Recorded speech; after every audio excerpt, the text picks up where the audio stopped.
Shalom Bapak Ibu Saudara sekalian, shalom. Puji Tuhan, ada sukacita di tempat ini, amin.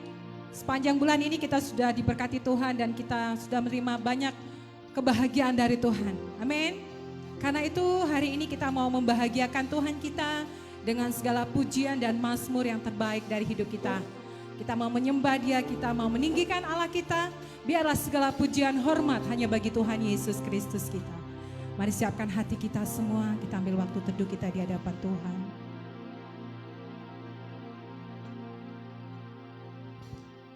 Kami datang di hadirat-Mu Tuhan. Kami mau menyembah Engkau Yesus. Hadirlah Kau dalam segala kemuliaan-Mu di tempat ini Tuhan.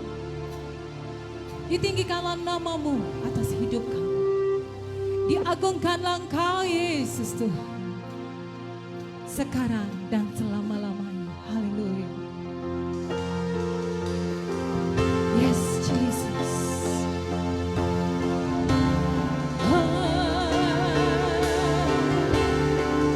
Haleluya. Haleluya.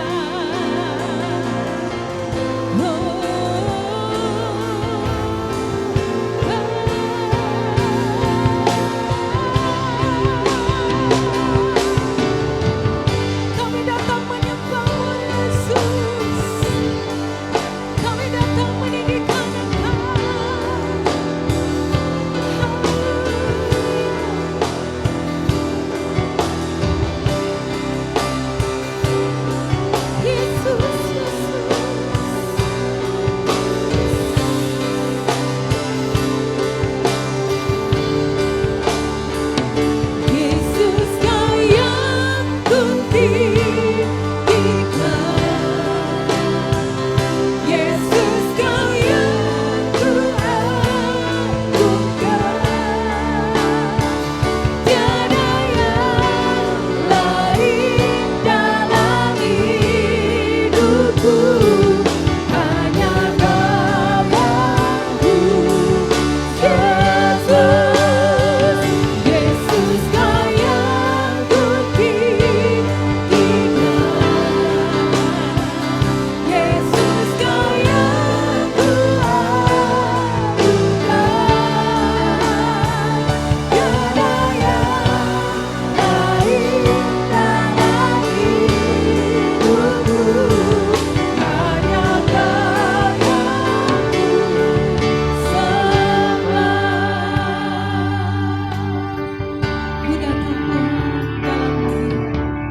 Yesus Kau yang Tuhan,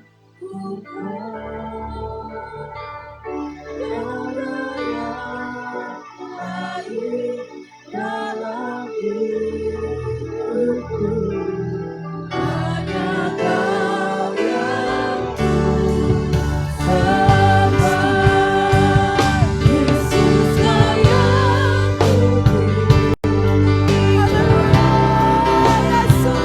Yesus Kau yang haleluya.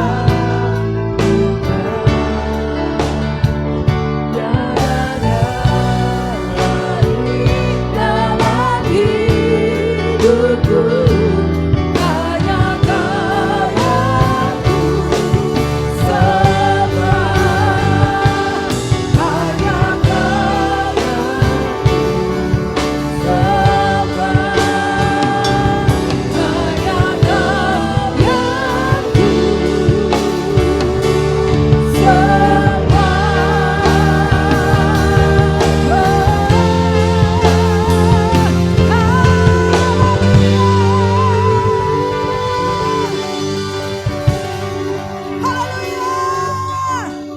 segala pujian hanya bagi Tuhan Yesus Kristus. Haleluya. Amin. Tiba saatnya kita berkumpul bersama, kita mau menyembah Allah. Kita mau bermazmur bagi Dia. Nyanyikan yang terbaik hanya bagi Tuhan.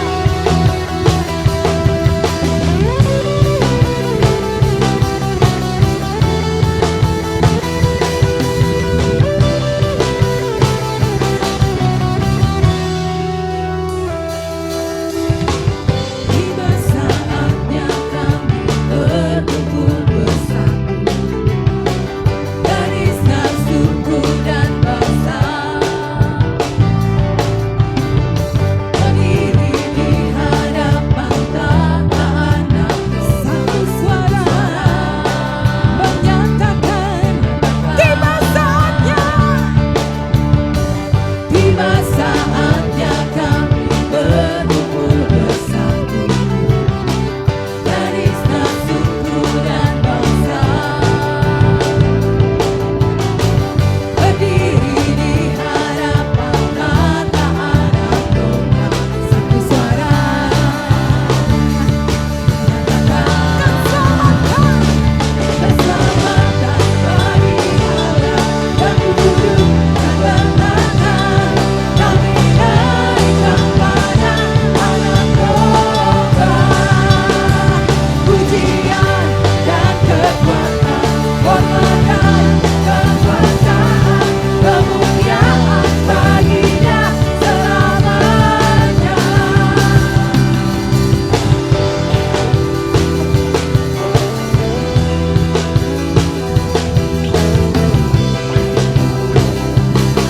Tiba saatnya kami berkumpul bersatu dari setiap suku dan bangsa. Kami berdiri di hadapan tahta anak domba, berdiri di hadapan tahta. Kami naikkan syukur kami, suara menyatakan keselamatan bagi Allah yang duduk dan bertata. Kami naikkan pada anak domba pujian dan kekuatan, hormat dan kekuasaan, kemuliaan bagi-Nya selamanya. Keselamatan bagi Allah yang duduk dan bertata. Kami naikkan pada anak domba pujian dan kekuatan, hormat dan kekuasaan, kemuliaan bagi-Dia selamanya. Keselamatan bagi Allah yang duduk dan bertata. Kami naikkan pada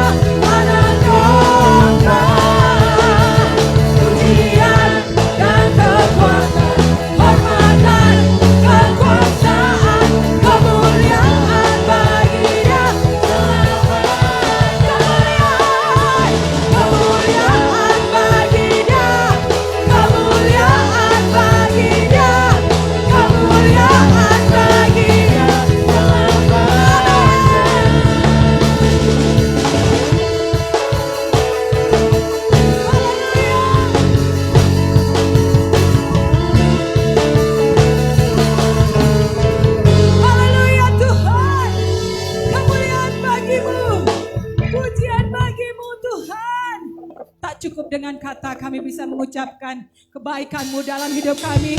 Tak bisa dengan nada kami ucapkan kasih-Mu dalam hidup kami.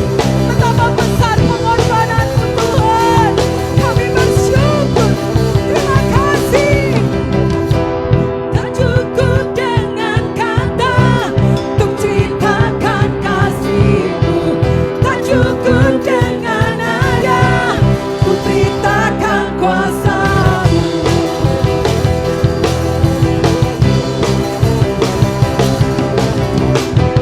Kau berkorban untukku, untuk menebus dosaku. Kau bebaskan hidupku, kau berikan kemenangan. Tiada seperti-Mu, oh Yesus. Kasih-Mu terus, tiada bandingnya. Yesus, Yesus, segala hormat dan pujian hanyalah bagi-Mu. Mulia dan berkuasa, meminta selamanya. Yesus, Yesus, segala hormat dan pujian hanyalah bagi-Mu. Berkuasa, meminta selamanya. Haleluya Tuhan, segala kemuliaan hanya bagi-Mu.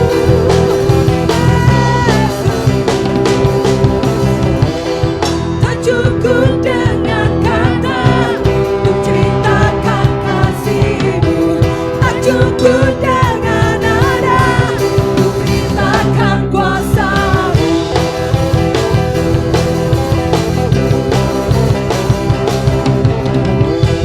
Kau berkorban untukku, untuk menebus dosaku.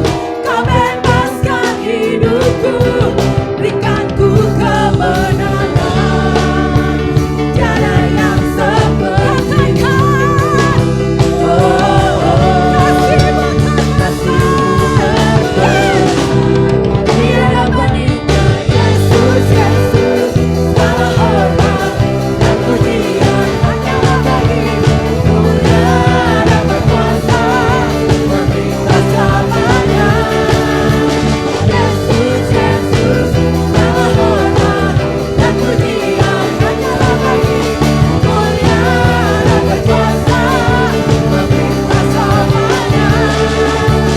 Yesus, Yesus, segala hormat dan pujian hanyalah bagi-Mu. Mulia dan berkuasa, meminta selamanya. Kau mulia dan berkuasa, meminta selamanya.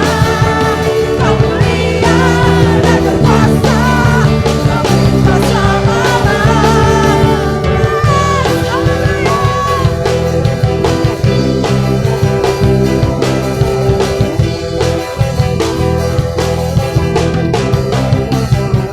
Haleluya. Segala kemuliaan hanya bagi-Mu Tuhan. Kau mulia, Kau berkuasa. Kau memerintah selama-lamanya dalam hidup kami Tuhan. Terima kasih Tuhan Yesus. Kami tidak takut, kami tidak khawatir. Kami tidak mau melihat kenyataan dunia ini. Karena kami memiliki Allah yang besar dan dahsyat dalam hidup kami. Kuasa-Mu tak tertandingi. Kedahsyatan-Mu tak tertandingi dalam hidup kami Tuhan. Hanya Engkau yang berkuasa. Kau yang mulia Tuhan. Terima kasih Yesus. Katakan sungguh-sungguh dari hati kita.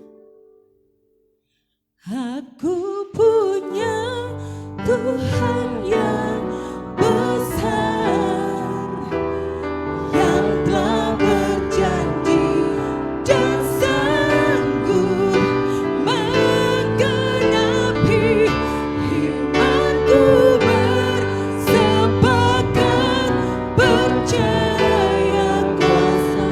Yes Jesus, ku terima sekarang kemenangannya.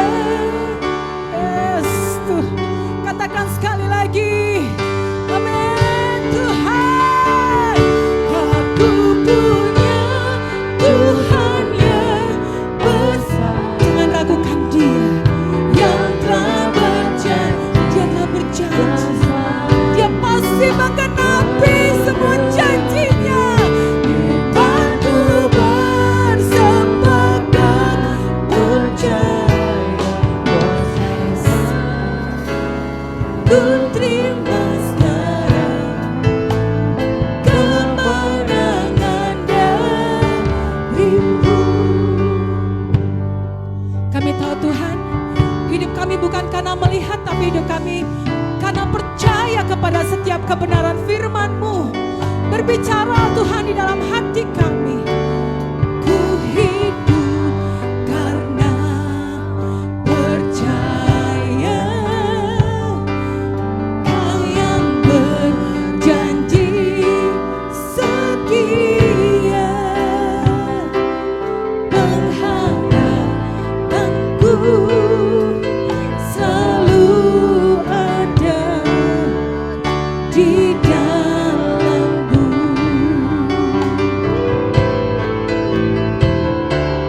Ku tidak akan menyerah. Yes Tuhan, yes, meski dalam kesesakan, yes, seluruh hidupku dalam genggaman. Katakan dengan iman, aku punya Tuhan yang besar. Aku punya Tuhan yang, yes Tuhan, aku punya Tuhan yang besar. Kau yang berjanji Tuhan, waktu bersepakat percaya kuasa-Nya. Ku terima sekarang kepada Yesus. Katakan dengan iman-Mu, aku punya Tuhan yang besar. Aku punya Tuhan. Kau besar, Kau besar Tuhan. Kau yang berjanji Tuhan. Yes Lord, thank you. Imanku bersepakat percaya kuasa-Nya. Ku terima sekarang kemenangan-Nya. Kita nyanyikan lagu ini dari awal. Dengan iman sama-sama katakan. Ku hidup karena percaya Percaya ada Tuhan yang mengasihi kita. Kau yang berjanji Dia Allah setia. yang berjanji dan setia akan janjinya. Pengharapanku Letakkan pengharapan kita hanya kepada Tuhan. selalu ada Hanya Dia yang bisa diandalkan. Hanya Dia yang setia kepada kita. Ku tidak akan, Jangan menyerah. yes Lord, Jangan menyerah, yes Lord, tapi tetaplah berserah kepada Tuhan. kesesakan seluruh hidupku dalam genggaman-Mu. Sama-sama katakan. Aku punya Tuhan yang besar, yang telah berjanji dan sanggup menggenapi imanku bersepakat percaya kuasa-Nya. Ku terima sekarang kemenangan-Nya. Dia aku punya. Aku punya Tuhan yang besar, yang telah berjanji dan sanggup menggenapi imanku bersepakat percaya kuasa-Nya. Ku terima sekarang kemenangan-Nya. Aku punya. Aku punya iman yang besar, yang telah berjanji dan sanggup menggenapi imanku bersepakat percaya kuasanya ku terima sekarang. Kemenangannya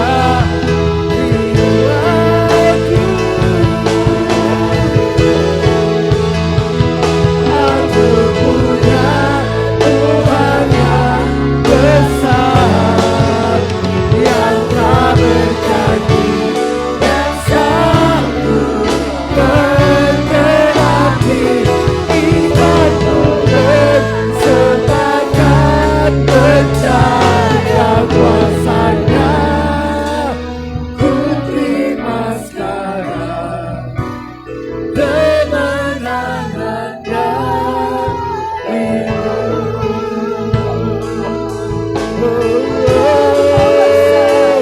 hati kami percaya padamu, hatiku percaya hanya kepadamu Tuhan.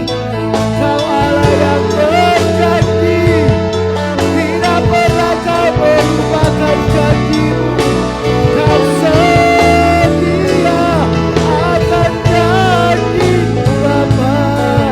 Haleluya, haleluya, haleluya. Oh, sembah Dia. Kami sembah Kau, Allah kami yang besar, Allah kami yang mulia. Terpujilah namamu Tuhan, terpujilah Kau di atas segala-galanya. Haleluya, haleluya, haleluya. Yesus, kami sembah Kau, kami sembah Kau Tuhan. Kami tinggikan namamu, kami agungkan Engkau. Oh, oh,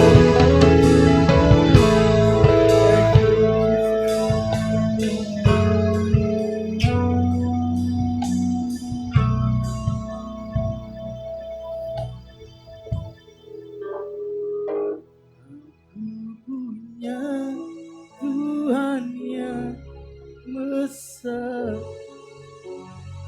yang telah berjanji dan sanggup menggenapi imanku bersepakat percaya kuasanya ku terima sekarang.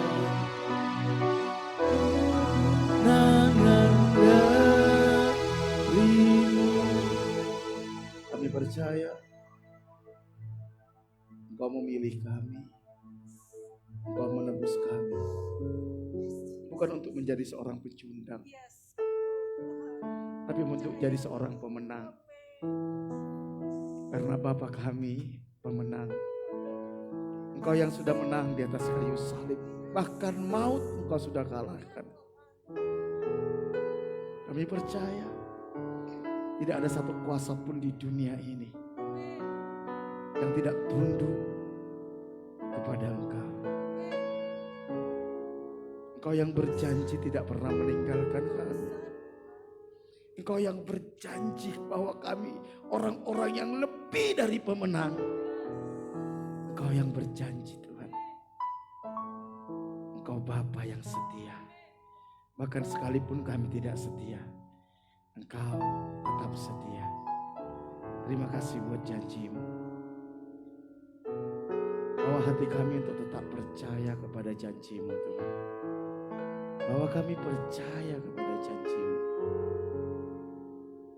Firman-Mu katakan, lebih mudah langit dan bumi berlalu daripada satu iota pun dari Taurat Tuhan, dari janji firman-Mu.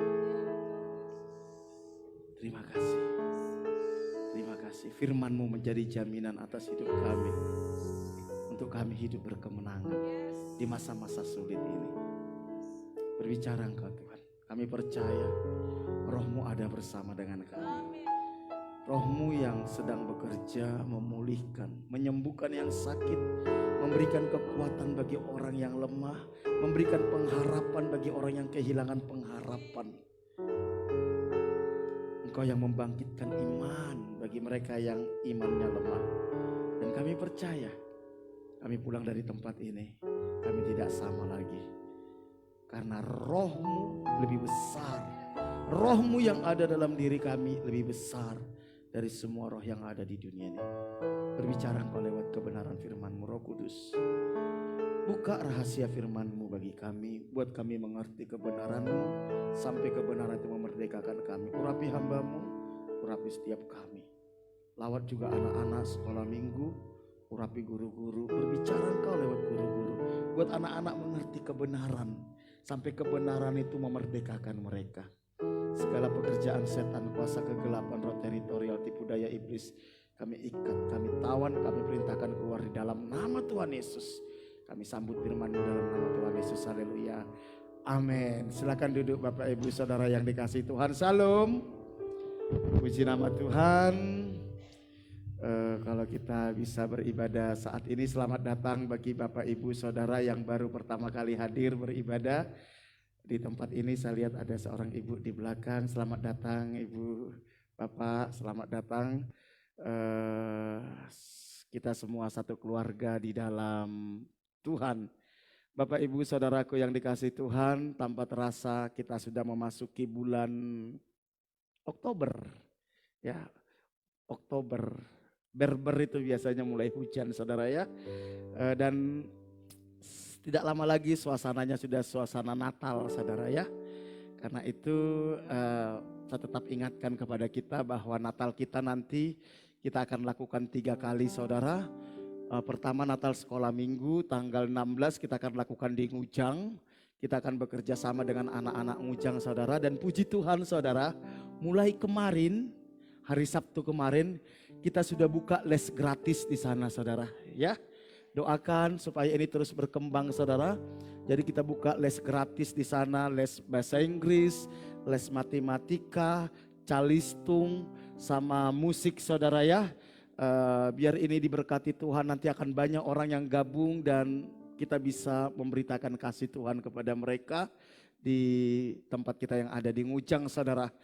Dan nanti tanggal 25 kita Natalan di sini, ibadah Natal dan ya perayaan seperti biasa, dan sorenya kita bagi sembako di Ngujang Saudara ya. Kita bagi sembako kepada warga yang ada di Ngujang. Kita targetkan minimal 100 paket sembako dan satu paket itu minimal 100.000 Saudara ya. Kita ingin menjadi berkat ya. Kalau orang Majus datang kepada Tuhan Yesus membawa emas, mur dan kemenyan, Saudara, kita pun akan memberikan hadiah ulang tahun kepada Tuhan Yesus Saudara. Alkitab katakan Saudara, kalau kamu apa yang kamu lakukan kepada orang yang paling lemah ini, engkau sedang melakukannya buat aku. Jadi sebenarnya ketika kita memberikan sesuatu kepada orang yang paling lemah, kepada orang yang kesusahan, kepada orang miskin, kepada orang yang ada di penjara, Alkitab katakan kita sedang memberikan kepada Yesus. Karena itu mari kita kasih hadiah yang terbaik kepada Yesus. Karena orang-orang lemah itu, orang-orang miskin itu merupakan perwakilan Yesus di muka bumi Saudara. Dan Alkitab katakan apa yang kamu lakukan kepada orang yang lemah ini, kamu tidak akan kehilangan upah Saudara. Makanya kenapa saya suka setiap Natal itu Saudara, di dalam momen ulang tahunnya Tuhan Yesus, kita kasih kado lewat apa? Membantu orang miskin Saudara ya. Karena itu mari setiap kita terlibat, di belakang ada amplop putih, itu khusus untuk persembahan Natal Saudara ya. Atau mungkin Saudara berkata nanti, Pak saya ingin ngasih beras 1 kuintal. Gak apa-apa, saya ingin ngasih gula, saya ingin ngasih apa, kecap, saya ingin ngasih apa. Pokoknya kita akan kasih yang terbaik untuk Tuhan Saudara. Ya karena itu, ini suaranya tolong diperbaiki agak kurang, ya agak terlalu ini ya dengungnya. Coba dikontrol ya suara mic saya. Oke Saudara, jadi mari kita siapkan nanti untuk tanggal 25 untuk Natal kita Saudara. Terus tolong doakan Saudara, minggu depan tanggal 10 saya akan kembali pelayanan ke Lapas Nusa Kambangan. Sudah 3 tahun lebih saya tidak pelayanan ke sana. Saya sebenarnya di jadwal rutin di sana saudara ya. Cuman gini saudara, saya tidak berani ngambil sering-sering saudara. Karena kalau pelayanan di sana dananya besar. Kita nggak dapat dana dari pemerintah, kita tanggung dana sendiri saudara. Perjalanan ke sana ke Purwokerto, dari Purwokerto ke Cilacap. Nanti sewa mobil dari Purwokerto ke Cilacap, dari Cilacap masuk ke Pulau Nusa Kambangannya lagi saudara. Di sana ada 5 lapas dan puji Tuhan hari Senin depan saya akan pelayanan kembali ke sana saudara. Di sana ada 5 lapas saudara. Ada ratusan orang Kristen di sana saudara. Dan untuk bisa masuk ke sana nggak mudah. Ketat sekali dan puji Tuhan saya salah satu yang bisa lolos masuk ke sana saudara, dan sudah beberapa kali saya pelayanan ke sana. Tolong doakan saudara supaya pelayanan di Lapas Nusa Kambangan ini bisa menjadi berkat, bisa membawa mereka kembali kepada Tuhan ya. Itu yang ingin saya sampaikan. Jadi mari kita sungguh-sungguh saudara, kalau kita mendengar berita, mendengar apa yang sedang terjadi di dunia saudara. Eropa sekarang sudah mulai ketakutan saudara. Inggris sudah mulai mengalami ekonomi yang sangat memprihatinkan saudara. Dan saya percaya ini akan terus berlanjut nanti saudara. Bahwa tahun-tahun ke depan, hari-hari ke depan itu bukan hari-hari yang mudah. Oleh karena itu saudara, saya sudah bergumul lama ini saudara. Tahun depan kita akan membahas banyak nanti tentang God-centered saudara. God-centered artinya apa? Hidup yang berpusat hanya kepada Tuhan. Kenapa beberapa bulan yang lalu kita membahas tentang 7 gereja yang ada di kitab Wahyu. Dari 7 gereja yang ada di kitab Wahyu kita bisa tahu gereja yang seperti apa yang Tuhan inginkan. Gereja yang seperti apa yang Tuhan mau, yang berkenan kepada Tuhan. Nanti saudara bisa lihat di channel YouTube kita saudara. Dari 7 gereja itu cuman ada 2 gereja yang tidak dicela oleh Tuhan. Cuman ada 2 gereja yang Tuhan senang sama gereja itu saudara. Yaitu gereja apa saudara? Smyrna dan Philadelphia. Dan kedua gereja ini gereja yang miskin, jemaatnya miskin, gereja kecil, tapi Tuhan senang sama mereka. Jadi kalau saudara mungkin hidup tidak seberuntung orang lain, bukan berarti Tuhan tidak berkenan dalam hidup kita, bukan saudara ya. Jadi mari kita bangun iman yang benar. Setelah kita tahu bagaimana gereja yang Tuhan inginkan, kita mau membangun pondasinya, langkah praktis bagaimana untuk menuju menjadi gereja yang berkenan kepada Tuhan. Oleh karena itu sampai akhir tahun ini, sebelum kita masuk nanti ke tema tahun depannya itu God-centered, maka beberapa bulan ke depan kita akan membahas tentang khotbah di bukit saudara. Karena apa?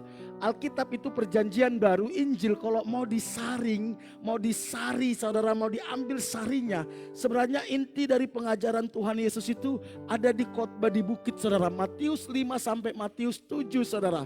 Itu nanti akan kita bahas bagaimana menjadi anak Tuhan, apa yang menjadi panggilan kita, bagaimana kita untuk hidup sehari-hari yang berkenan kepada Tuhan. Dan kalau saudara lihat saudara, di dalam khotbah di bukit, Matius 5 itu saudara, dimulai dengan satu kata. Apa itu saudara? Berbahagialah. Artinya apa? Tuhan ingin saudara dan saya bahagia. Tuhan ingin saudara dan saya bahagia. Makanya kalau saudara sudah ikut Tuhan, saudara sudah melayani Tuhan tapi saudara nggak bahagia, berarti ada yang salah dengan hidup kita. Ada yang salah dengan pengiringan kita kepada Tuhan. Karena Tuhan menginginkan kita bahagia. Cuman memang seringkali standar kebahagiaan yang Tuhan sediakan dengan standar kebahagiaan yang kita patok itu tidak sama. Sehingga kita nggak bisa menemukan kebahagiaan yang Tuhan sediakan. Minggu lalu kita sudah membahas hidup yang berbahagia bagian pertama. Di dalam hidup yang berbahagia ini saya bagi tiga bagian nanti saudara ya. Nanti saudara bisa lihat di YouTube, channel YouTube kita saudara.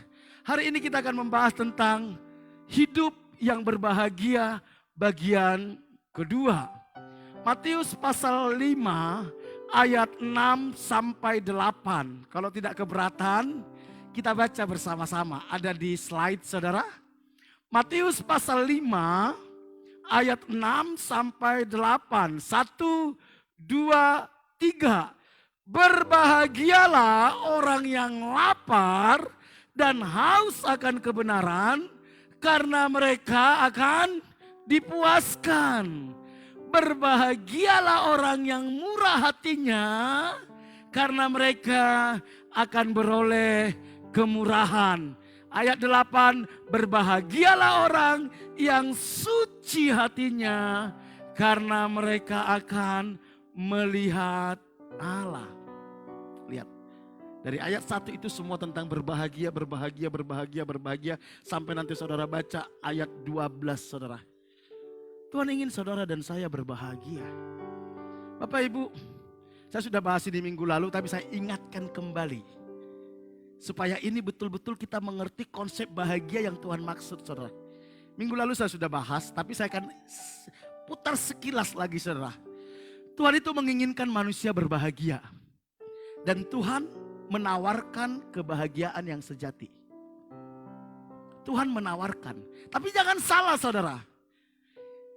Iblis itu ingin menjadi Tuhan.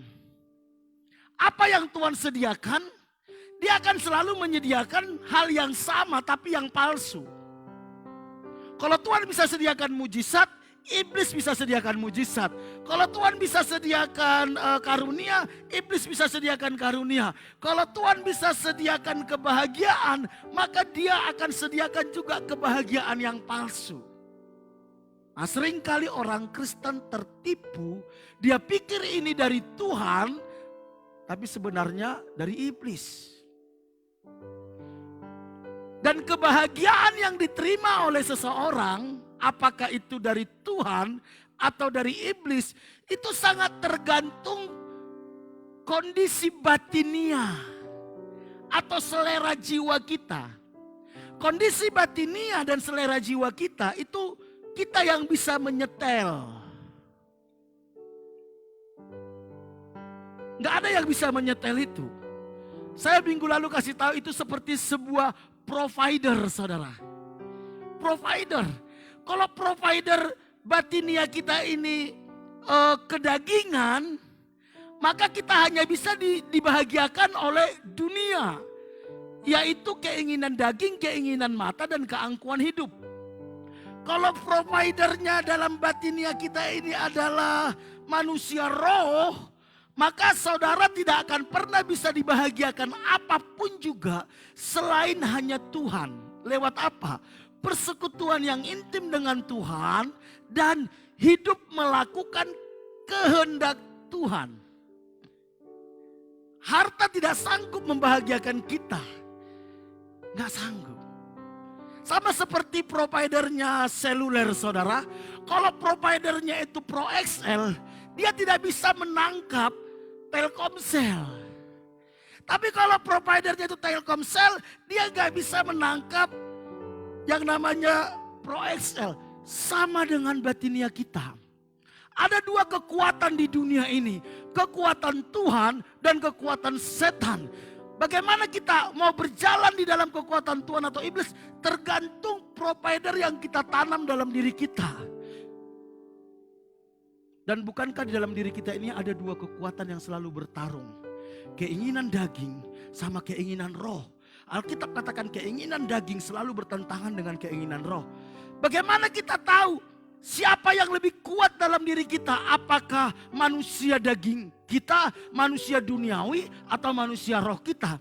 Tergantung siapa yang kita kasih makan. Sama seperti sebuah pertanyaan. Kalau ada pertanyaan gini, ada dua anjing.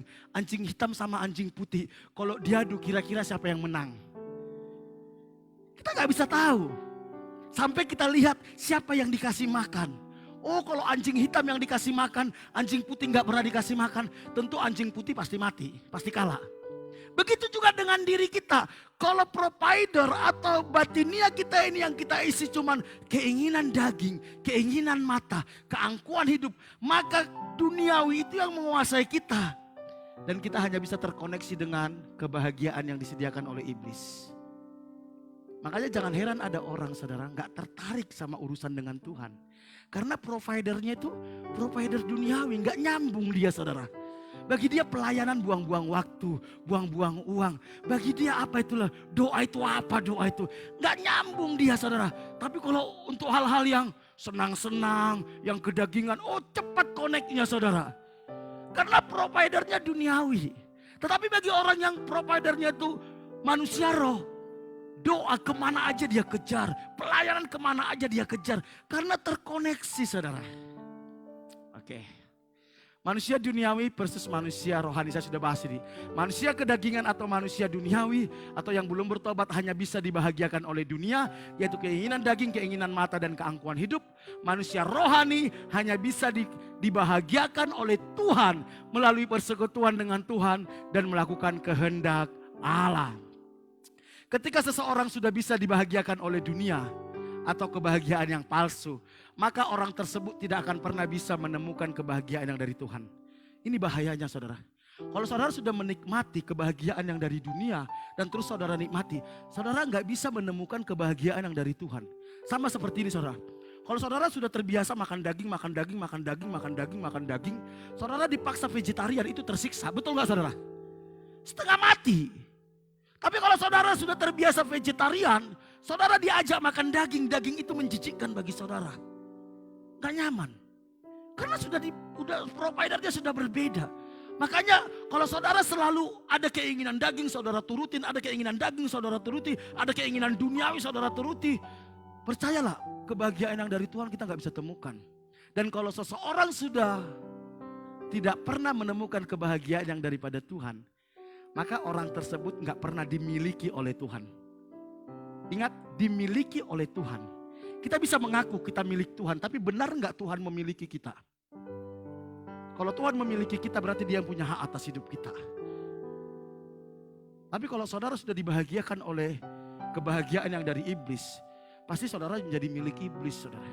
Dan ini akan menyeret kita kepada kebinasaan kekal. Ketika saya renungkan ini saudara, saya menyadari menjadi hamba Tuhan gak mudah. Untuk membawa jemaat punya provider. Makanya di Alkitab katakan inilah yang disebut dengan lahir baru. Providernya diganti. Manusia batiniannya diganti. Tuhan Yesus katakan kepada Nikodemus yang seorang tokoh agama saudara. Tokoh agama Yahudi. Kalau engkau tidak dilahirkan kembali, engkau tidak pernah melihat kerajaan sorga. Dia bingung, bagaimana saya bisa dilahirkan kembali? Apakah saya masuk lagi ke dalam kandungan ibu saya? Dilahirkan kembali artinya natur dosa kita yang kita bawa dari lahir itu diganti dengan natur ilahi. Manusia batin kita diubahkan dari duniawi kepada perkara-perkara rohani. Sehingga selera jiwa kita berubah, yaitu kepada perkara-perkara rohani. Dan kalau sudah sampai diubah, maka tidak ada yang bisa membahagiakan saudara selain hanya Tuhan. Itulah yang membuat kenapa bapak-bapak gereja, kenapa para rasul, mereka sudah tidak takut kehilangan harta, mereka sudah tidak takut lagi kehilangan nyawa mereka, kehilangan keluarga. Karena apa? Karena mereka sudah menemukan itu, bahwa hanya Tuhan satu-satunya yang berharga, melebihi apapun, melebihi nyawa saya. Karena providernya sudah diganti saudara. Makanya jangan heran kalau saudara lihat ada orang rela tinggalkan pekerjaan karena untuk pelayanan, rela tinggalkan kenyamanan untuk pelayanan. Karena memang dia hanya menemukan kebahagiaan di situ. Oke, jalan kebahagiaan yang ditawarkan oleh Tuhan Yesus sudah kita bahas minggu lalu. Miskin di hadapan Allah. Nanti saya tidak bahas lagi. Berduka cita. Berduka cita seperti apa? Dan lemah lembut. Jadi dimulai kalau ingin kita bahagia, lihat. 3 hal ini bertolak belakang dengan kebahagiaan yang ditawarkan oleh dunia. Orang dunia berbahagia itu kalau kita kaya. Ya, Tuhan bilang apa? Berduka cita. Atau miskin, Tuhan bilang miskin di hadapan Allah. Bagi dunia, bahagia itu kalau kita bisa suka cita pesta pora. Tapi Tuhan bilang apa? Kalau kamu ingin bahagia harus berduka cita. Berduka cita seperti apa? Ada di YouTube saudara. Yang ketiga, orang dunia bilang kalau ingin berbahagia kamu harus menjadi penguasa. Semua harus tunduk kepada kamu. Kamu yang mengontrol semuanya. Tapi Tuhan bilang apa? Lemah lembut atau rendah hati, saudara. Bertolak belakang. Makanya gak mungkin kita bisa sama dengan dunia. Makanya dunia pasti memusuhi kita. Makanya dunia pasti gak bisa nyaman dengan kita. Karena standar nilainya itu berbeda. Yang keempat, saudara, apa yang menjadi jalan menuju kebahagiaan? Tuhan katakan di dalam Matius 5 ayat 6 dikatakan, saudara, apa? Berbahagialah orang yang lapar dan haus akan kebenaran, karena mereka akan dipuaskan. Sekali lagi saya baca, saudara. Matius pasal 5 ayat 6. Berbahagialah orang yang lapar dan haus akan kebenaran, karena mereka akan dipuaskan. Sejauh mana kita punya hati yang lapar dan haus akan kebenaran? Apa itu arti lapar dan haus akan kebenaran, saudara? Lapar itu berbicara makanan. Haus itu berbicara minum. Makan dan minum adalah kebutuhan pokok kita. Ketika makan minum tidak bisa tercukupi dalam hidup kita, maka lambat laun kita akan apa? Kurang gizi. Kalau makan dan minum tidak tercukupi, maka lambat laun kita akan sakit-sakitan. Maka lambat laun kita akan mati. Penelitian mengatakan manusia hanya bisa bertahan 8 hari tanpa minum. Dan manusia hanya bisa bertahan 40 hari tanpa makan. Saudaraku, bagaimana dengan rohani kita? Alkitab katakan orang yang berbahagia, orang yang lapar dan haus akan kebenaran. Artinya apa? Orang yang menjadikan kebenaran atau Yesus itu dan perkara-perkara rohani menjadi kebutuhan pokok dan terpenting bagi jiwa kita. Sehingga kita akan berjuang untuk mendapatkannya. Untuk kebutuhan makan dan minum jasmani, orang rela melakukan apa saja. Bahkan tidak sedikit orang rela melakukan tindakan-tindakan kriminal untuk bisa mendapatkan kebutuhan makan dan minum secara jasmani. Mereka banting tulang, bisa bangun jam 2 pagi untuk ngerjai pesanan. Bisa bangun jam 4 pagi, bisa kerja sampai jam 12 malam untuk mendapatkan kebutuhan makan dan minum. Karena apa? Karena bagi mereka itu penting sekali. Pertanyaannya, sejauh mana kita berjuang untuk mendapatkan makan dan minum rohani kita? Padahal kita tahu tubuh jasmani ini hanya bertahan 70-80 tahun. Sementara roh kita itu kekal selama-lamanya. Apakah saudara nanti akan bawa roh yang mati di hadapan Tuhan? Karena gak pernah memiliki hati yang haus dan lapar. Roh kita hanya bisa dipuaskan. Rasa haus dan lapar akan roh kita hanya bisa dipuaskan oleh kebenaran. Kebenaran. Bapak ibu saudaraku yang dikasihi Tuhan. Itu yang membuat kenapa iblis gak suka kita merenungkan firman. Kenapa iblis gak suka kita mencintai firman. Iblis gak suka kita taat sama firman. Karena dia tahu kalau kita tersuplai makanan rohani kita, yaitu kebenaran, maka rohani kita akan kuat. Dia gak berdaya atas hidup kita. Tuhan bilang berbahagialah orang yang lapar dan haus akan kebenaran. Kebenaran itu siapa saudara? Kebenaran itu ada Yesus. Alkitab katakan akulah jalan dan kebenaran dan hidup. Sejauh mana saudara merindukan Yesus? Saudara, kebenaran itu berbicara apa lagi? Berbicara firman Tuhan. Sejauh mana firman Tuhan itu menjadi kebutuhan pokok kita. Kita hari-hari ini kan lagi puasa ya. Jadi saudara yang belum ikut, ayo setiap tanggal 1 sampai tanggal 7 kita ada doa puasa saudara. Biasanya kalau saya puasa itu 24 jam saudara. Saya makan terakhir jam 5 sore, nanti besok buka jam 5 sore lagi saudara. Jadi 24 jam. Nah, nanti jam 7 malam kita kumpul di ruang Surabaya atau ruang sekolah minggu, kita doa nyembah saudara. Jadi setiap tanggal 1 sampai tanggal 7. Mari saya mau ngajak setiap jemaat. Kenapa? Kenapa kita ambil waktu itu? Supaya apa? Jiwa kita ini diisi oleh Tuhan saudara. Rohani kita ini diisi oleh Tuhan. Supaya daging ini tidak mengontrol diri kita. Sehingga kita bisa mengerti kehendak Tuhan. Kita dimampukan untuk melalui masa-masa sulit dengan benar saudara. Ini sudah hari kedua kita puasa di dalam bulan ini saudara. Besok sampai hari Sabtu, Jumat saudara, kita akan puasa lagi saudara. Dan setiap jam 7 malam nanti kita ketemu. Kecuali hari Minggu, kalau Minggu kita nggak ada ketemuan karena sudah ada ibadah saudara. Bapak Ibu, mari kita cek.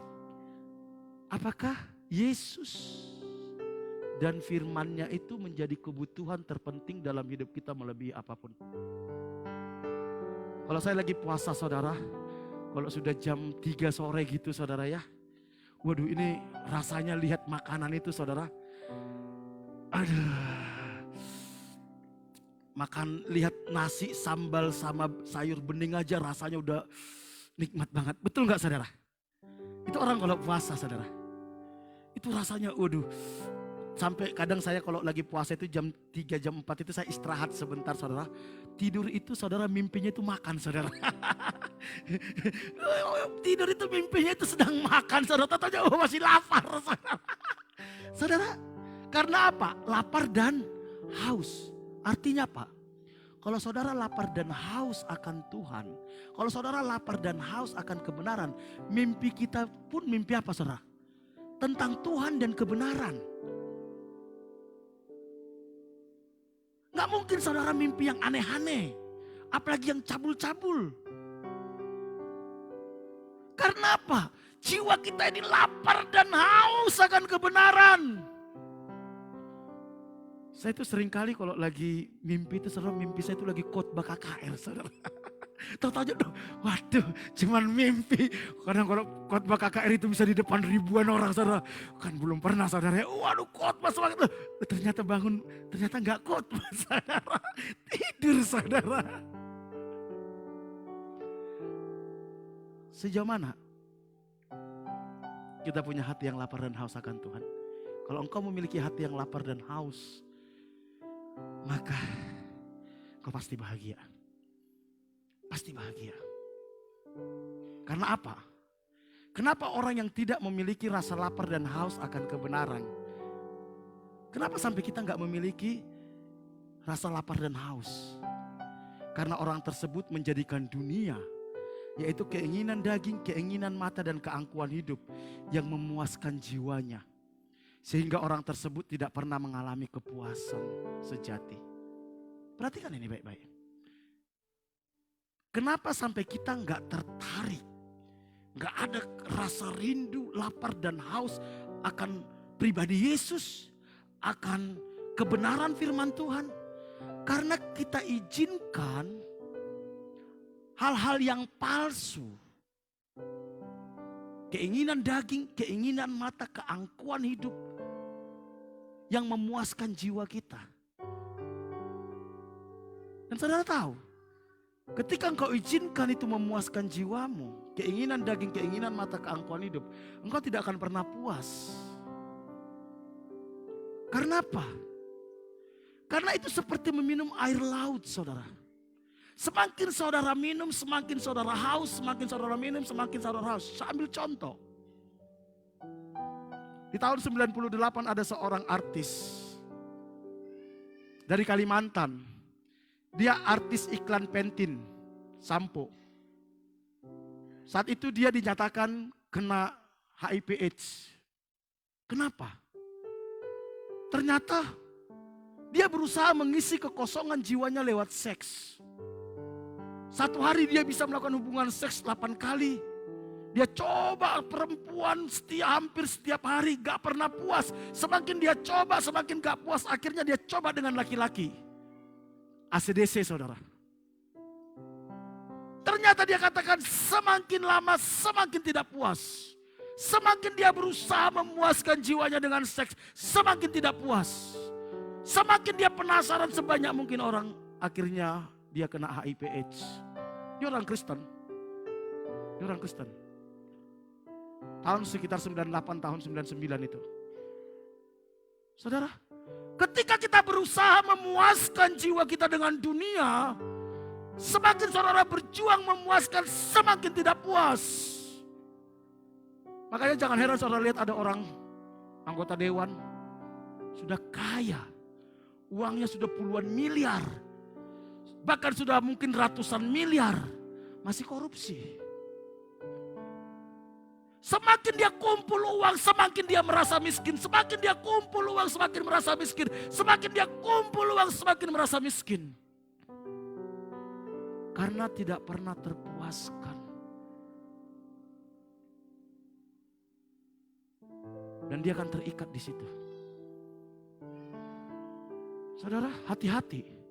Kalau engkau berusaha memuaskan jiwa kita dengan perkara-perkara duniawi, keinginan daging, keinginan mata, keangkuhan hidup, engkau tidak akan pernah bisa dipuaskan oleh Tuhan. Gak pernah saudara.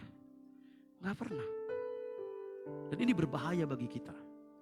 Dan itu akan menyeret kita kepada kebinasaan. Coba lihat orang yang suka shop online saudara.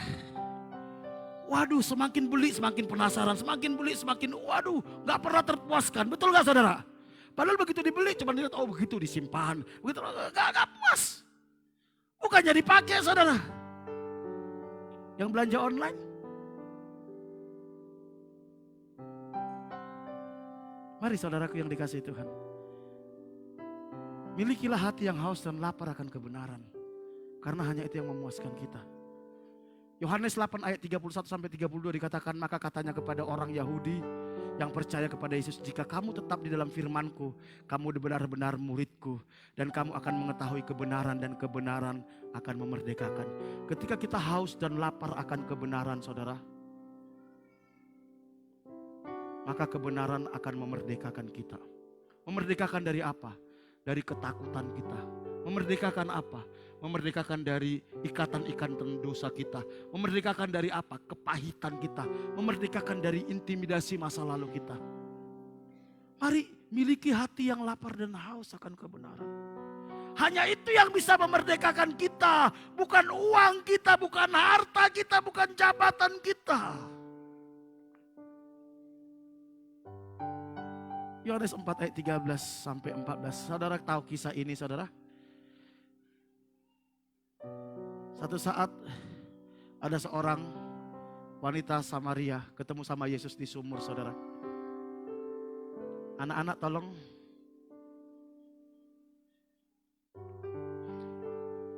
Saudara,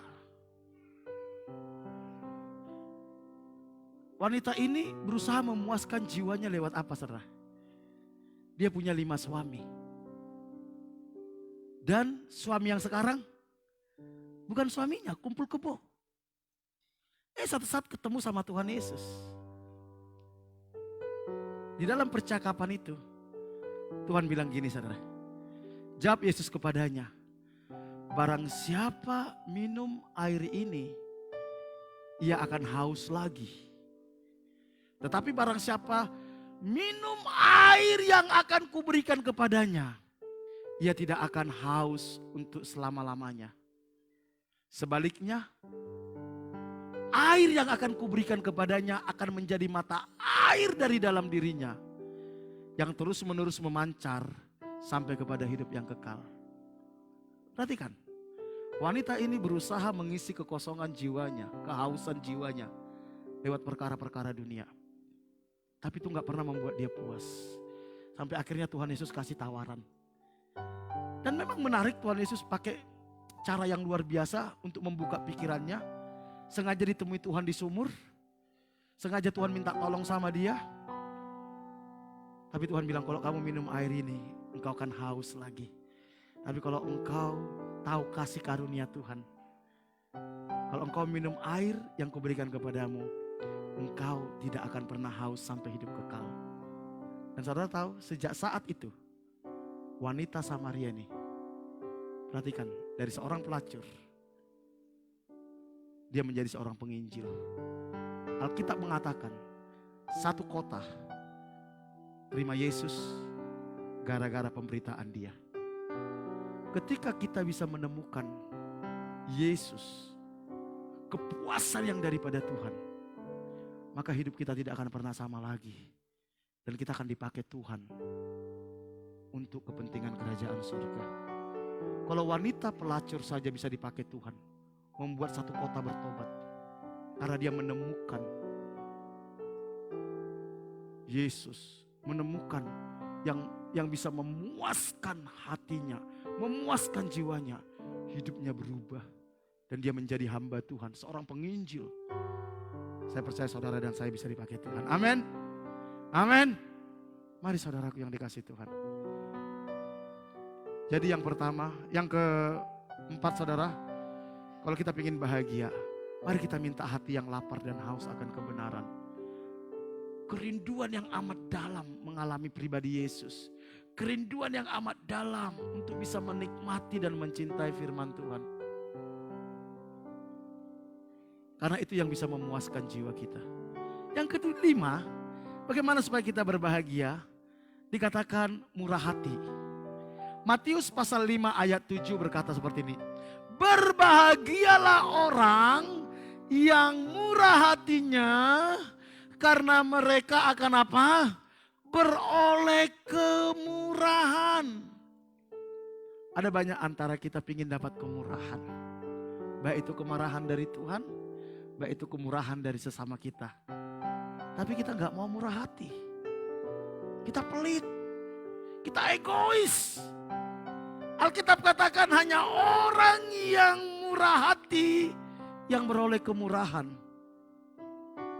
Saya ini ada beberapa orang yang cukup kaya membantu saya, saudara, dalam pelayanan saya. Ketika dia membantu saya, tentu saya berpikir, kemurahan apa yang bisa saya berikan kepada dia? Kemurahan apa? Uang dia punya. Tentu saya tidak akan berarti uang yang saya kasih kepada dia. Makanan dia bisa beli. Tapi tetap kita harus bermurah hati. Apa yang bisa saya lakukan? Tiap hari saya kirimin dia renungan firman. Yang bisa membuat aman jiwanya sampai kekekalan. Setiap hari saya doakan dia. Saya doakan. Saudara, orang berpikir, Kak, aku ini terlalu miskin. Gak ada yang bisa saya lakukan untuk orang lain. Padahal saya sudah menerima banyak dari orang lain. Saudara tahu? Ketika engkau mendoakan dia, supaya dia tetap mengasihi Tuhan, supaya dia tetap di dalam Tuhan, supaya dia tidak binasa, supaya dia diberkati, supaya dia sehat, supaya dia aman. Itu kemurahan. Ada banyak orang sudah menerima banyak kemurahan dari orang lain. Mendoakan aja kagak. Maka saya setiap pagi itu saya butuh waktu minimal 1 jam sampai 1,5 jam, saudara. Ngedoain orang, saudara. Karena terlalu banyak orang yang murah hati sama saya. Satu-satu saya sebutkan nama mereka di hadapan Tuhan. Mulai jam 4 pagi sampai jam 6. Setiap kita bisa bermurah hati. Kalau punya kesempatan membantu secara materi, bantu. Karena orang seperti inilah yang berbahagia. Apa itu arti murah hati, saudara? Murah hati adalah kemampuan untuk melihat penderitaan orang lain dari sudut pandang orang tersebut. Sehingga bisa ikut merasakan penderitaannya. Lihatlah penderitaan orang lain dari sudut pandang dia, bukan dari sudut pandang kita. Kalau kita melihat penderitaan orang lain dari sudut pandang kita, percayalah kita tidak akan murah hati, kita pasti menghakimi. Sudah enggak membantu, sudah enggak mendoakan, ngerasani. Ini cilaka, saudara. Ini lawan dari murah hati. Ini musuh dari murah hati. Tapi orang murah hati itu ketika dia lihat orang susah, dia pelajari kenapa ya dia susah ya. Kenapa sampai dia seperti itu ya. Oh, dia punya alasan. Bukankah setiap tindakan kita punya alasan? Sehingga kita bisa merasakan penderitaan dia. Sehingga ketika kita merasakan penderitaan dia, saudara, kita mulai berpikir apa yang bisa saya lakukan untuk menolong dia. Ketika saya tidak bisa lakukan apa-apa, minimal saya berdoa, Tuhan, nyatakan mujizat-Mu. Saya seringkali dalam kalau saya jalan-jalan, saudara, saya lihat ada orang yang hidup susah. Kalau Tuhan gerakkan, saya bantu. Kalau enggak, saya bilang, Tuhan kasihani orang ini. Saya berdoa, minimal saya ambil waktu berdoa, Tuhan kasihani dia. Bawa dia untuk mengalami kasih-Mu. Bawa dia untuk mengalami mujizat-Mu. Bawa dia untuk mengalami pertolongan-Mu. Bawa dia untuk melihat bahwa Engkau Allah yang besar yang mengasihi dia. Saya tidak kenal siapa dia. Itu kemurahan hati. Murah hati artinya yang pertama tadi kemampuan untuk melihat penderitaan orang lain dari sudut pandang orang tersebut. Jangan lihat penderitaan orang lain dari sudut pandang kita, saudara. Ketika engkau lihat orang jatuh dalam dosa, seringkali kita menghakimi, saudara. Coba lihat kenapa dia sampai jatuh dalam dosa. Lihat dari sudut pandang itu sehingga kita bisa menangis buat dia. Yang kedua, apa arti murah hati? Murah hati itu adalah rasa kasihan, simpati. Simpati. Bahasa Inggrisnya itu simpati, saudara. Dari bahasa Yunani, simpatheia. Simpatheia itu berasal dari dua kata. Sin, bersama-sama, dengan. Dan pathos, perasaan. Jadi simpati itu artinya apa? Merasa bersama-sama dengan orang yang menderita. Bukankah ini firman Tuhan? Bersukacitalah dengan orang bersukacita, menangislah dengan orang menangis. Jangan bersedih kalau orang bersukacita dan bersukacita lihat orang menangis, itu iri hati. Dan iri hati itu akar dari segala kejahatan. Jadi murah hati adalah kita punya rasa simpati. Hari-hari ini, saudara, banyak orang mengalami kesusahan. Apakah kita simpati? Suatu saat saya pernah hampir ribut lah ya sama seorang pengusaha besar di Tulungagung. Ketika dia bilang, ngapain ngurus-ngurusin orang-orang yang ada di penjara. Bajingan-bajingan itu, saya marah, saudara. Karena saya pikir dia sudah tua, tak tahan marah saya, saudara. Daripada saya marah bentak, saudara, dia stroke pula, mati kan, kasihan saya. Tuhan. Kadang mereka punya alasan kenapa sampai masuk penjara. Mungkin saudara ketika melihat orang pelacur-pelacur yang ada di Ngujang, Allah pelacur orang berdosa, kita nggak tahu alasan mereka.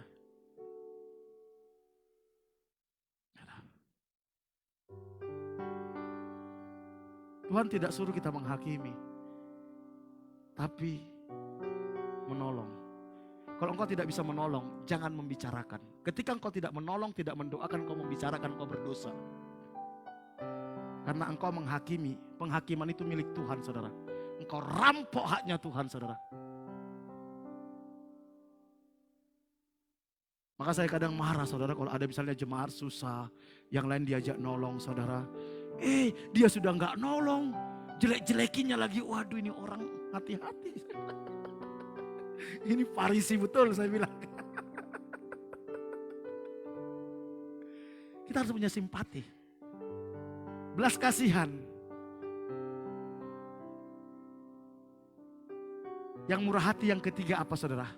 Adanya tindakan menolong. Rasa kasihan yang tidak diikuti tindakan menolong tidak ada gunanya, saudara. Ingat suatu saat ada orang yang diserang oleh penyamun, saudara. Tergeletak, saudara. Datang tokoh agama, ahli Taurat. Kasihan, dibiarkan. Terus ada lagi, siapa lagi? Orang Yahudi. Kasihan. sampai datang orang Samaria. Perhatikan, ketika Tuhan memberi contoh orang yang baik itu orang Samaria, saudara. Ketika orang Samaria lewat, saudara. Orang Samaria itu orang kelas yang dihina oleh orang Yahudi, saudara. Jadi orang Yahudi itu lihat orang Samaria menghindar, saudara. Menjijikkan bagi mereka orang Samaria. Orang Samaria itu adalah keturunan dari orang Yahudi kawin dengan orang yang non Yahudi, lahirlah orang Samaria, saudara. Jadi itu orang yang paling gak disukai oleh orang Yahudi. Tapi Tuhan kasih perumpamaan tentang orang yang murah hati, tentang yang baik itu, tentang orang Samaria. Ketika tokoh-tokoh agama melihat orang yang diserang oleh penyamun, saudara, apa yang dia lakukan, saudara? Dia cuma, oh kasihan dia pergi, oh kasihan dia pergi. Bukankah kita sering kayak gitu? Lihat orang susah, oh kasihan, gak ngapa-ngapain, saudara. Tapi sampai datang orang Samaria, ketika dia lihat, orang Samaria ini seorang pedagang, saudara. Dia mau berdagang, dia lihat, oh ada orang diserang penyamun. Apa yang dia lakukan? Dia angkat, saudara, dia letakkan ke keledainya, dia jalan, orang sakit ini dibuat di keledainya, dia cari penginapan. Dia bawa ke hotel atau penginapan, saudara. Dia bilang gini kepada yang punya penginapan, aku ini lagi ada urusan keluar kota. Ini ada uang 2 dinar, dia bilang. 2 dinar itu gaji orang bekerja 2 hari, saudara. Upah buruh 2 hari. Ini tolong rawat, bersihkan. Kalau nanti uang yang saya kasih ini kurang, pulang dari saya dari kota itu saya akan ganti, dia bilang. Itu orang yang murah hati. Dan Yesus bilang, orang yang murah hati akan mendapat murahan. Bagi saya, membantu orang itu kesempatan berharga. Makanya setiap ada orang telepon saya, Kak Fri, tolong saya sekolahkan. Saya gak butuh berpikir 2 kali. Kamu datang ke rumah saya pasti sekolahkan. Hanya orang yang murah hatilah akan mendapat kemurahan. Kadang orang bilang gini, kok enak dia disekolahkan, bapaknya kurang ajar. Itu urusannya sama Tuhan, bukan urusan kita. Tugas kita adalah membantu, saudara. Membantu. Saya kadang uang saya itu habis gak tahu, saudara, hanya untuk membantu, saudara. Makanya istri saya gak mau tahu berapa uang saya, saudara. Istri saya gak mau pegang uang, dia tahu. Istri saya gak pegang uang. Dia takut pegang uang. Hari ini pegang 2 juta, besok tinggal 100 ribu, bisa, saudara. Tapi apakah kami kekurangan? Kami sudah lakukan ini 14 tahun dalam pernikahan kami. Tidak pernah kekurangan. Karena apa? Ketika kita bermurah hati, kita akan mendapat apa? Kemurahan. Orang pelit dapat, ya pelit juga, saudara. Saudara ingin dapat kemurahan? Saudara ingin bahagia? Ada sebuah kisah di Amerika, saya lupa namanya. Ini kisah nyata. Orang yang sangat kaya raya, saudara. Diponis kena dokter. Diponis dokter kena kanker. Umurmu tinggal 1 tahun lagi, dia bilang. Karena dia sadar umurnya tinggal 1 tahun lagi, saudara. Hartanya itu dibagikan ke orang miskin. Saudara tahu apa yang terjadi? Ketika hartanya dibagikan ke orang miskin, umurnya bertambah. Kalau saya tidak salah sekitar 10 atau 15 tahun. Akhirnya ini diteliti. Kenapa bisa seperti itu? Ternyata dia bilang kayak gini, saudara. Perhatikan. Ketika kita membantu orang lain, ketika kita bermurah hati kepada orang lain, kita melihat orang lain itu bahagia. Ketika kita melihat orang lain bahagia, spirit bahagia itu transfer ke kita. Ketika kita bahagia, itu hormon kita itu, sel-sel hormon kita itu bergerak dengan normal, dengan baik. Sehingga sel-sel kanker itu mati, saudara. Makanya orang pelit itu, saudara, gampang sakit-sakitan. Serius.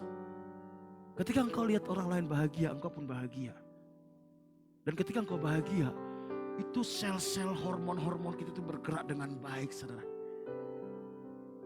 Mari kita miliki murah hati. Apa yang bisa kita lakukan bagi orang lain? Mungkin kita gak punya uang. Kita bisa kasih perhatian. Kita kasih telinga yang mendengarkan mereka. Saya kadang kalau dengarkan orang curhat sampai jam 12 malam, jam 1 pagi. Kadang dia gak butuh jawaban. Dia cuma didengar, oh gitu ya, iya. Udah kita doa ya, iya. Wis marem. Ada sebuah pelayanan di Amerika, saudara. Mahal harganya. Di Amerika, sebuah bisnis. Bisnisnya itu bisnis apa? Terima curhatan, hitungannya per menit. Cuman dengarkan orang curhat dan itu mahal. Hari-hari ini orang hidup dalam keegoisan, saudara. Dibutuhkan orang-orang yang murah hati. Amin. Amin. Ada banyak saya temukan orang-orang yang belum bertobat hanya karena kita kasihi dia dengan murah hati. Akhirnya dia bertobat. Matius 6 ayat 36, hendaklah kamu murah hati sama seperti Bapamu di surga murah hati. Saudara, kalau kita bilang kita anak Bapa di surga, harusnya kita murah hati, bukan pelit. Karena genetik Bapa itu akan turun dalam hidup kita. Orang yang murah hati akan beroleh kemurahan, kata Alkitab tadi, Matius 5 tadi. Matius 7 ayat 12, segala sesuatu yang kamu kehendaki supaya orang perbuat kepadamu, perbuatlah demikian juga kepada mereka. Itulah isi seluruh hukum Taurat dan kitab para nabi. Saudara, kita perjanjian lama itu, saudara. Kalau itu dirangkum menjadi sebuah kalimat, cuman ini, saudara. Apa? Mengasihi sesamamu manusia seperti dirimu sendiri. Gunakanlah standar yang kita pakai kepada orang lain, itu sama dengan standar yang kita pakai kepada diri kita. Kalau kita nggak suka digosipin, jangan ngegosip. Kalau kita nggak suka ditempeleng, jangan ditempeleng. Kalau kita nggak suka lihat orang pelit, jangan pelit, saudara. Halo? Kalau kita nggak suka lihat orang pelit, tapi kita pelit, itu namanya munafik. Kalau kita nggak suka digosipin, tapi kita juga ngegosipin, itu namanya munafik, saudara. Standar yang kita pakai kepada orang lain harus sama dengan standar yang kita pakai untuk diri kita.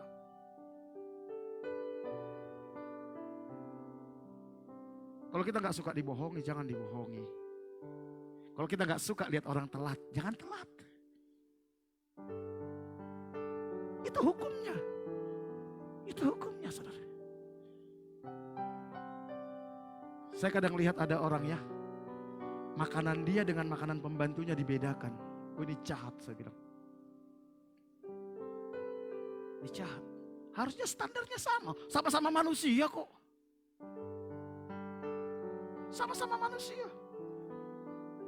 Dia nggak suka makanan basi, tapi pembantunya disuruh makan makanan basi. Jahat. Suatu saat saya sempat marah sama pengusaha, saudara. Dia kasih hadiah kepada anak sekolah minggu. Saudara tahu hadiah yang dikasih apa? Makanan yang sudah expired. Wah, ini jahat, saya bilang. Coba makan dulu. Kalau kamu nyaman makan itu, baru boleh kasih ke orang lain. Kalau kamu gak nyaman makannya, kamu kasih ke orang lain, berarti kamu jahat. Apa yang kau ingin orang lain lakukan terhadap dirimu, lakukan hal yang sama kepada orang lain. Itu isi dari hukum Taurat dan kitab para nabi. Saya banyak temukan pengusaha-pengusaha itu jahatnya luar biasa. Dia kasih kepada orang sisa-sisanya, saudara. Sisa-sisanya. Yang dia sudah gak mau lagi nikmati itu. Yang sudah rusak.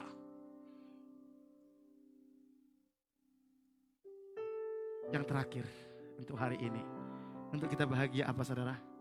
Suci hatinya. Berbahagialah orang yang suci hatinya karena mereka akan melihat Allah. Wow. Saudara bayangkan bagaimana saudara melihat Allah? Arti orang yang suci hatinya adalah, kita bahas satu-satu. Hati itu komponen atau sebuah kualitas yang dimiliki oleh seseorang yang berhubungan dengan pikiran, motivasi, dan keinginan. Jadi hati itu kan sistem. Sebuah sistem, jangan bilang hati itu ada di sini.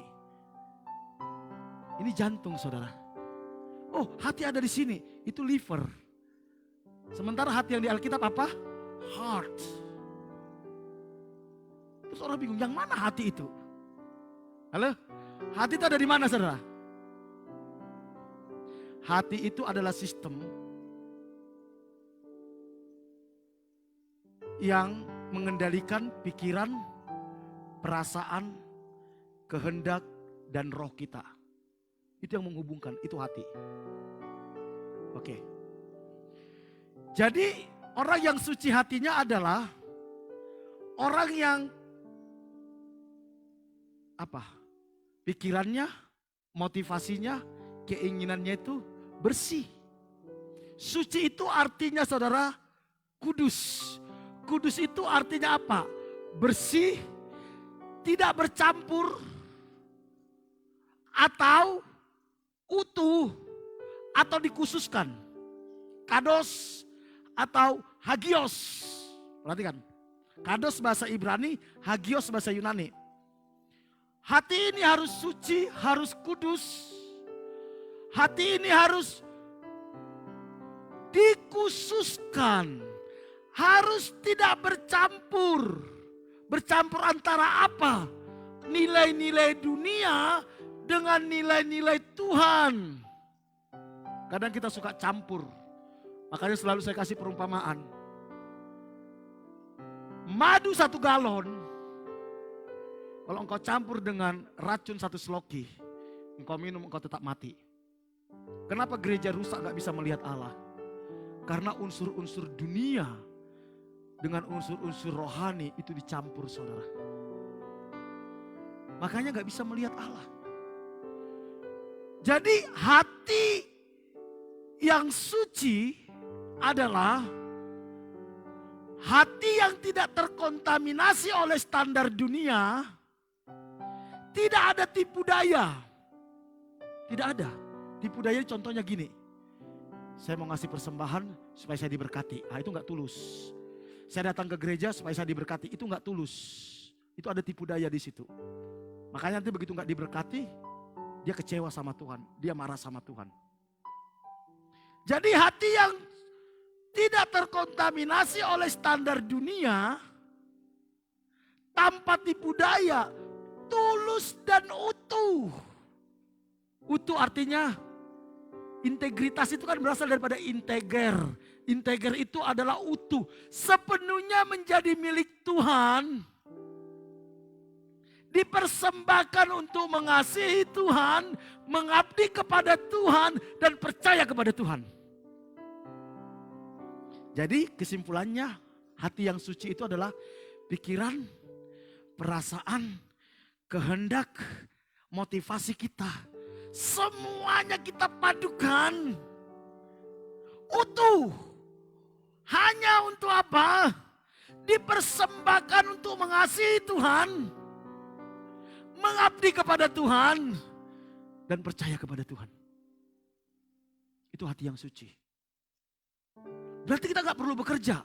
Oh, tetap harus bekerja. Di dalam bekerja, kita lakukan semua hanya untuk kepentingan Tuhan. Sehingga ketika ada tawaran dosa pun, kita gak tergoda. Kita gak tertarik, saudara. Ketika ada tawaran yang tidak sesuai dengan kehendak Tuhan, yang melukai hati Tuhan, kita gak tertarik. Karena hati kita ini suci. Dan Alkitab katakan, hanya orang yang hatinya suci yang akan bisa melihat Tuhan. Melihat Tuhan ini ada 2 hal. Yang pertama, ketika kita di bumi masih hidup dan setelah kita mati. Artinya apa? Selama kita di bumi, ketika hati kita suci, saudara, kita bisa mengerti apa kehendak Tuhan, apa rencana Tuhan, dan bagaimana jalan-jalan Tuhan dalam hidup kita. Dan kalau saudara sudah bisa mengerti kehendak Tuhan, apa rencana Tuhan, dan saudara berjalan di dalam kehendak Tuhan, saudara pasti bahagia. Pasti bahagia. Walaupun kita gak sekaya orang lain. Yang kedua, hati yang suci adalah ketika setelah kita meninggal, kita bisa bertemu dengan Tuhan di kekekalan. Dan Tuhan katakan, aku mengenal kamu. Tapi kalau hati kita tidak suci, Tuhan bilang, aku tidak mengenal kamu. Hanya orang yang hatinya suci yang akan melihat Tuhan. Hanya orang yang hatinya suci. Makanya gini, saudara, orang kalau hatinya gak suci, baca Alkitab gak ngerti-ngerti, saudara. Gak mudeng-mudeng, saudara. Jangankan melakukan, ngerti aja kakak. Aduh kak, udah dikhotbah aja gak mudeng. Nah, berarti hatinya bercabang saudara. Hatinya gak suci saudara. Tapi kalau hati kita suci, kita bisa melihat firman itu dengan luar biasa. Luar biasa. Terakhir 1 Korintus 13 ayat 12. Karena sekarang kita melihat dalam cermin suatu gambaran yang samar-samar. Tetapi nanti kita akan melihat muka dengan muka. Sekarang aku hanya mengenal dan tidak sempurna. Tetapi nanti aku akan mengenal dengan sempurna. Sebab aku sendiri dikenal. Saudara, kalau kita hatinya suci, maka Tuhan akan mengenal kita. Dan kita bisa melihat Dia. Tapi ketika kita mati, kita gak mungkin bisa melihat Yesus. Yang kita lihat adalah kebinasaan saudara. Kebinasaan saudara. Karena hati kita gak suci. Saudara, perhatikan. Ketika orang Israel, perhatikan ini. Ketika orang Israel melihat Musa turun dari gunung Sinai. Alkitab katakan, itu Musa itu penuh dengan kemuliaan. Dan orang Israel gak bisa menatap Musa. Gak bisa, nanti saudara pelajari di gunung Sinai. Gak mampu mereka melihat Musa karena kemuliaan Tuhan itu memenuhi Musa. Saudara bayangkan, itu baru Musa. Karena hatinya orang Israel itu jahat. Hatinya bercabang. Mereka gak mampu mereka melihat Musa. Saudara bayangkan nanti. Yang kita lihat bukan Musa. Yesus yang penuh dengan kemuliaan. Kalau hati kita gak suci. Kita gak mampu memandang Dia. Gak mampu. Karena kita gak mampu memandang Dia. Makanya kita gak dimasukkan ke sorga. Kita dibuang ke neraka saudara. Hanya orang yang hatinya sucilah yang akan melihat Tuhan. Hati yang dipersembahkan kepada Tuhan utuh. Pikiran, perasaan, kehendak. Motivasinya hanya untuk kepentingan Tuhan. Mari kita bangkit berdiri.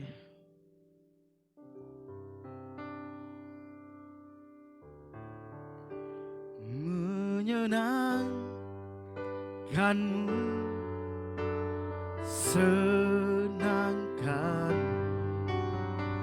hanya itu kerinduanku.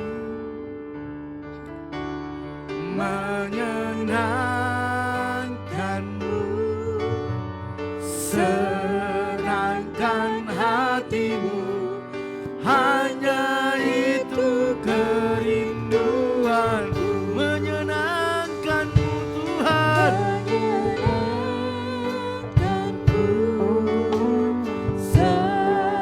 biar hidup kami hanya untuk kepentingan kerajaan surga. Karena Engkau-lah yang berhak atas hidup kami. Karena Engkau yang telah menebus hidup kami. Kanmu senangkan hatimu, hanya itu kerindu. Menyenangkanmu, kanmu senangkan, hanya itu kerinduanmu.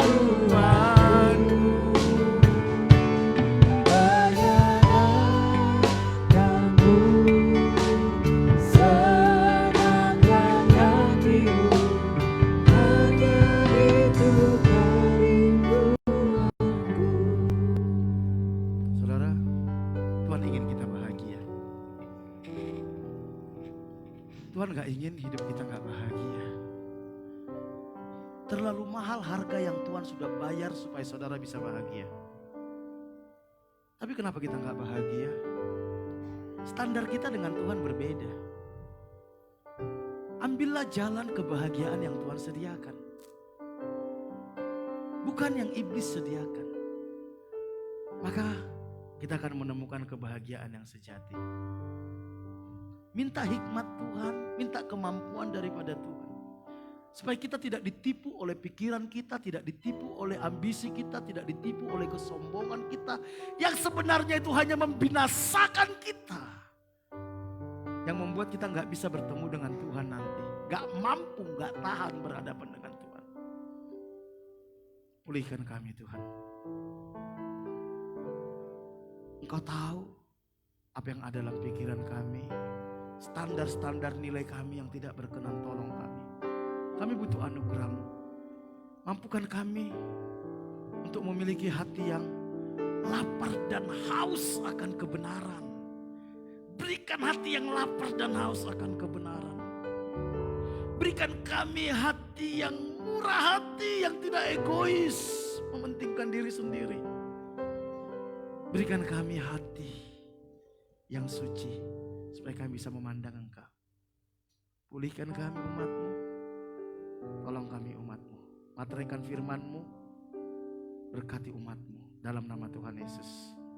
Amin. Kita akan masuk dalam perjamuan kudus Bapak Ibu. Saya minta pelayan perjamuan maju ke depan. Kita nyanyikan satu lagu.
Sebab apa yang telah kuteruskan kepadamu telah aku terima dari Tuhan, yaitu bahwa Tuhan Yesus Pada malam waktu ia diserahkan mengambil roti dan sesudah itu ia mengucap syukur atasnya. Ia memecah-mecahkannya dan berkata, inilah tubuhku yang diserahkan bagi kamu. Perbuatlah ini menjadi peringatan akan aku. 2000 tahun yang lalu, Yesus tinggalkan sorga. Dia turun menjadi manusia yang hina. Dia lebih hina dari siapapun yang di dunia ini. Dan dia disalibkan sebagai orang yang terkutuk antara langit dan bumi. Untuk dia menjadi perantara, penebus dosa kita. Supaya kita dilayakkan menjadi anak-anak Allah. Hidup kita bukan milik kita lagi. Karena kita sudah ditebus. Karena itu, mari persembahkan tubuh kita. Hidup kita. Untuk kepentingan kerajaan surga. Mari kita terima roti ini sebagai tubuh Yesus yang menyatu dengan tubuh kita. Kita terima dengan ucapan syukur. Dalam nama Tuhan Yesus kita makan bersama-sama.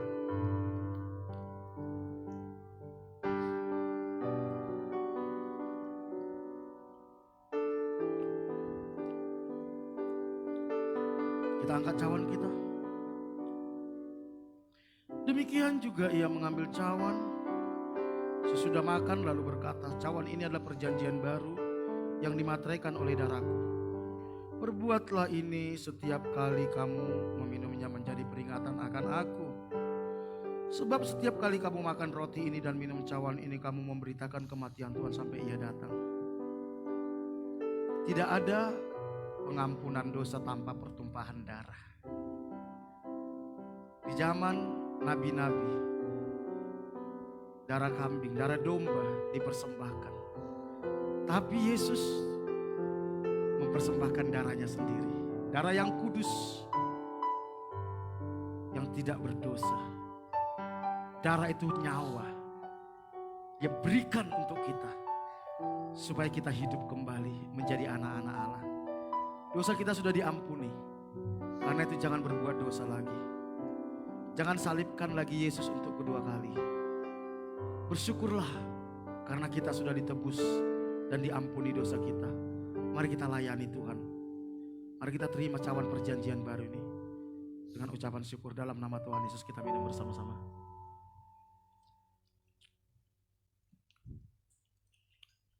Naikkan syukur di hadapan Tuhan. Terima kasih Bapa. Terima kasih Tuhan. Kami bersyukur. Kami bersyukur. Terima kasih Yesus buat pengorbanan-Mu. Terima kasih Tuhan. Hatiku rindu melihat kemuliaan-Mu. Hatiku rindu melihat curahan kuasa-Mu di kota tercinta. Kotaku tulung agung, ku berdoa tulung agung, penuh kemuliaan-Mu, tulung agung, bagi kemuliaan-Mu. Ya Allahku, nyatakan kemuliaan-Mu. Ya nyatakan curahan kuasa-Mu di kota tercinta. Kotaku tulung agung, ku berdoa tulung agung, penuh kemuliaan-Mu, tulung agung, bagi kemuliaan-Mu. Bapak, kami bawa kota ini di hadapan Tuhan. Engkau yang membawa kami ke kota ini, Engkau yang menempatkan kami di kota ini. Engkau mengasihi kota ini. Karena itu kami berdoa, kami minta belas kasihan Tuhan atas kota ini. Kami tidak rela ada orang yang binasa dari kota ini. Karena itu nyatakan belas kasihan-Mu. Curahkan hujan pertobatan, hujan keselamatan. Celikan mata rohani penduduk kota ini untuk bisa melihat keajaiban kasih karunia-Mu yang Kau sediakan di dalam Kristus Yesus. Dan mereka menerima Engkau sebagai Tuhan dan Juru Selamat pribadi. Roh Kudus, jamah kota ini. Berkati kota ini. Berkati ekonomi kota ini. Berkati Tuhan keamanan kota ini. Berkati pemerintahan kota ini. Kami berdoa buat para pemimpin-pemimpin kami. Yaitu Bapak Bupati, Wakil Bupati, anggota DPRD, semua pegawai negeri sipil, eksekutif, yudikatif, legislatif. Mereka hamba-hamba Tuhan yang dipercaya Tuhan mengelola kota ini. Kami mohonkan berkat Tuhan atas mereka. Kami mohon hikmat bijaksana Tuhan bagi mereka. Kami mohonkan berikan kepada mereka hati yang takut akan Tuhan. Biar di dalam setiap kebijakan-kebijakan Tuhan mereka, Tuhan yang memimpin, Tuhan yang memberkati. Segala rancangan-rancangan jahat yang mereka lakukan, yang tidak berkenan di hadapan Tuhan, Tuhan gagalkan. Segala kecurangan-kecurangan yang ada, Tuhan yang membongkarnya. Berkati pemerintahan kota. Berkati hamba-hambamu, anak-anakmu yang Tuhan tempatkan di pemerintahan. Biar mereka menjadi berkat, menjadi terang. Beri mereka kemampuan, kekuatan, hikmat, bijaksana Tuhan. Sehingga lewat hidup mereka nama Tuhan dipermuliakan. Kami serahkan kota Tulungagung ke dalam anugerah Tuhan. Kami serahkan gereja Tuhan, umat Tuhan, hamba-hamba Tuhan yang ada di kota ini juga Tuhan pulihkan. Biar kami bisa menjadi terang, menjadi berkat, menjadi garam atas kota ini Tuhan. Kami serahkan kota Tulungagung. Kami bawa hidup kami sepanjang minggu ke depan ke dalam anugerah Tuhan. Bapa, tuntun sertai kami. Berkati seluruh umat-Mu tanpa terkecuali, mulai bayi sampai orang tua. Kami minta perlindungan Tuhan yang sempurna. Lindungi dari segala panah api si jahat, tipu muslihat iblis, dari serangan kuasa kegelapan, dari mara bahaya, kecelakaan, virus-virus, sakit penyakit, dari segala keinginan-keinginan yang jahat. Bawa hati kami melekat mengasihi Tuhan, menghormati Tuhan. Mampukan kami hidup benar di hadapan Tuhan. Berkati setiap rumah tangga, hubungan suami istri, orang tua dengan anak, sesama saudara. Kasih dan kebenaran memerintah dalam setiap rumah tangga. Pulihkan kesehatan umat-Mu, jemaat yang sakit hari ini Tuhan. Apapun sakit penyakit mereka, kami mohon mujizat. Kami mohon kesembuhan-Mu turun atas hidup mereka di dalam nama Yesus. Berkati usaha pekerjaan umat-Mu. Apapun yang mereka kerjakan sepanjang minggu ke depan, Tuhan buat berhasil. Tuhan buat terobosan, Tuhan buat mujizat, Tuhan buka jalan atas masalahnya.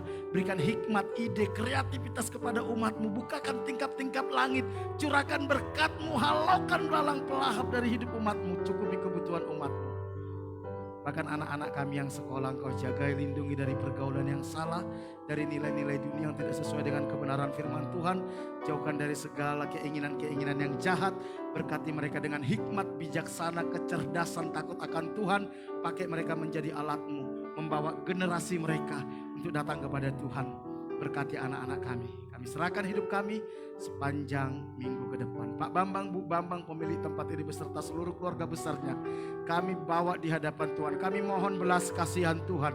Kami mohon perlindungan Tuhan atas hidup mereka. Jagai mereka dari segala panah api si jahat, dari tipu muslihat iblis, dari serangan kuasa kegelapan, dari mara bahaya, kecelakaan, virus-virus, sakit penyakit, dari segala keinginan-keinginan yang jahat yang mendukakan hati-Mu yang tidak berkenan di hadapan Tuhan. Bawa mereka bertumbuh dalam pengenalan yang benar akan Tuhan, mengasihi Tuhan, menghormati Tuhan. Berkati rumah tangga, hubungan suami istri, hubungan mereka dengan anak cucu menantu. Kasih dan kebenaran memerintah dalam rumah tangga mereka. Pulihkan kesehatan mereka, anak cucu menantu, semua keluarga besarnya bawa mengasihi Tuhan, menghormati Tuhan. Takut dan gentar akan Tuhan, hidup benar di hadapan Tuhan. Jangan biarkan mereka binasa dalam dosa mereka. Roh Kudus jamah mereka, kasihani mereka. Berkati semua perusahaan dan karyawan yang Tuhan percayakan dimanapun berada. Sepanjang hari ini Tuhan buat berhasil, Tuhan buat terobosan, Tuhan buat mujizat, Tuhan buka jalan atas masalahnya. Berikan hikmat, bijaksana, takut akan Tuhan, ide, kreativitas kepada semua karyawannya. Berkati semua karyawannya, berkati Barata di sepanjang minggu ini. Kami bersyukur karena Engkau ada di tengah-tengah kami. Engkau ada bersama dengan kami. Engkau memberkati setiap kami. Mari jemaat yang dikasih Tuhan, kita angkat tangan kita. Jemaat yang dikasih Tuhan, Dia Bapa yang mengasihi kita. Dia Bapa yang sudah menebus hidup kita. Hidup kita miliknya. Karena hidup kita miliknya, Dia akan jagai, Dia akan lindungi, Dia akan pelihara. Asal kita tetap tinggal dalam hadirat-Nya. Karena itu jangan takut, pulanglah. Terimalah berkat daripada Allah Bapa. Diberkatilah engkau pada waktu masuk, diberkatilah engkau pada waktu keluar, diberkatilah buah kandunganmu, diberkatilah adonanmu, diberkatilah bakulmu, diberkatilah hasil tanganmu. Apapun yang kau kerjakan dengan tanganmu, Tuhan akan buat berhasil. Diberkati engkau di kota, di desa, di gunung, kemanapun engkau pergi, tanda-tanda ajaib menyertai engkau. Engkau akan naik dan tidak akan menjadi turun, engkau akan menjadi kepala dan bukan menjadi ekor. Anak cucumu akan perkasa di bumi, engkau akan disebut sebagai orang yang beruntung dan berbahagia. Dan lewat hidupmu akan banyak orang menerima berkat yang berasal daripada Tuhan.